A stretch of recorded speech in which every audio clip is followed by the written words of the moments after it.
안녕하세요. 오늘은 주의력 결핍 과잉 행동 장애에 대해서 알아보겠습니다.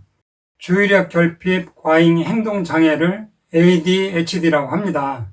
주의력 결핍 과잉 행동 장애는 산만하고 과잉 행동과 충동성을 특징으로 하는 질환입니다.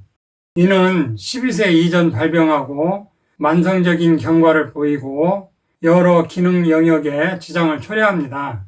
이 질환 환자 중에는 도덕적인 자제력 부족이나 반항심, 이기심으로 오해받아 괴로워하는 경우가 많습니다. 대략 3에서 4대 1 정도로 남성에서 흔하게 발생합니다. 초등학생 중 13% 정도, 중고등학생 중 7% 정도가 이 질환을 지니고 있습니다. ADHD의 원인으로는 뇌 안에서 주의 집중할 수 있도록 조절하는 신경 전달 물질로 도파민, 노르에피네프린 같은 것이 있는데 이것들의 불균형으로 발생합니다. 주의 집중력과 행동을 통제하는 뇌 부위의 구조와 기능 변화가 ADHD의 발생과 관련이 있습니다. 기타 원인으로는 뇌 손상이나 뇌의 후천적 질병이나 미숙아로 태어난 것 등이 있습니다. 소아 ADHD의 유병률은 일반 인구의 6 내지 9%이고 이 중 60에서 80%는 청소년기까지 계속됩니다. 소아 ADHD 환자 2명 중 1명은 성인이 되어도 ADHD 주요 증세를 가지고 있는 것으로 알려져 있습니다. ADHD 증상은 환자의 연령대가 증가함에 따라 변화합니다. 과다하게 활동하는 것은 청소년기로 접어들면서 유의미하게 감소하고 일부 환자는 충동성, 심한 감정 기복, 주의 집중력에서 지속적인 결함을 보입니다. 집중과 집중을 유지하는 것이 힘들어서 아주 간단한 일임에도 일을 끝마치기 위해 시간이 오래 걸리고 일을 제대로 끝마치지 못하는 경우가 많고 세밀한 부분을 간과하는 실수가 잦습니다. 별로 상관없는 광경이나 소리 때문에 쉽게 산만해지고 한 가지 일을 하다가 어느새 다른 일을 하고 있습니다. 어떤 경우에는 너무 과도한 집중을 하는 경우가 있는데 책이나 TV, 컴퓨터에 몰입해서 과도한 집중으로 인해 다른 중요한 일과 시간 개념을 잊어버립니다.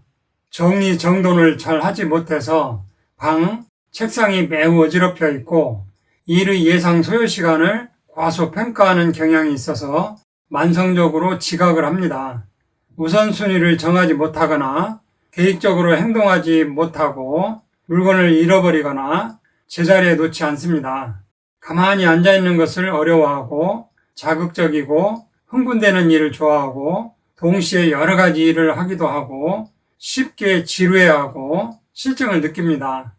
충동적인 행동을 해서 다른 사람의 대화에 자주 끼어들고 자제를 잘 못하고 무례하거나 부적절한 생각을 그대로 내뱉고 결과를 고려하지 않고 돌발적으로 행동하고 중독의 위험이 있습니다. 자존감과 성취감이 낮고 비판에 대해 과민 반응하고 쉽게 좌절하고 감정 기복이 심하고 조급하고 예민하고 폭발적으로 화를 냅니다. 발병 원인으로는 유전적인 요인으로 가족력이나 후성 유전적 요인이 있고 뇌 안의 신경 전달 물질 불균형이라든지 환경 독소인자나 영양학적 불균형 또 장내 균총 환경 악화를 들 수 있습니다. 치료법으로는 현대의학에서는 전두엽의 기능 문제로 보고 메틸 페니데이트, 에토목세틴, 클로니딘 같은 약물을 써서 도파민의 기능을 활발하게 해서 치료를 합니다. 이것은 ADHD의 원인을 뇌의 신경 전달 물질 분비 이상과 연관이 있다고 보는 것이죠. 한방에서는 ADHD를 가지고 있는 어린이들의 경우 식적이나 칠정, 음어의 병인을 한 가지 또는 두 가지 이상 갖고 있는 것으로 봅니다. 영양요법으로는 뇌 신경 내 비정상적인 유전 환경을 바로잡아주는 후성 유전자 교정 영양소를 쓰고 뇌 내 핵심 신경 물질을 정상적으로 분비하도록 하고 뇌 신경 기능에 필요한 필수 미네랄과 비타민을 보충하고 뇌 신경에 영향을 주는 장내 균총 환경 교정을 목표로 합니다. 이상으로 오늘 천약사의 건강과 약 이야기는 여기서 마치겠습니다. 감사합니다.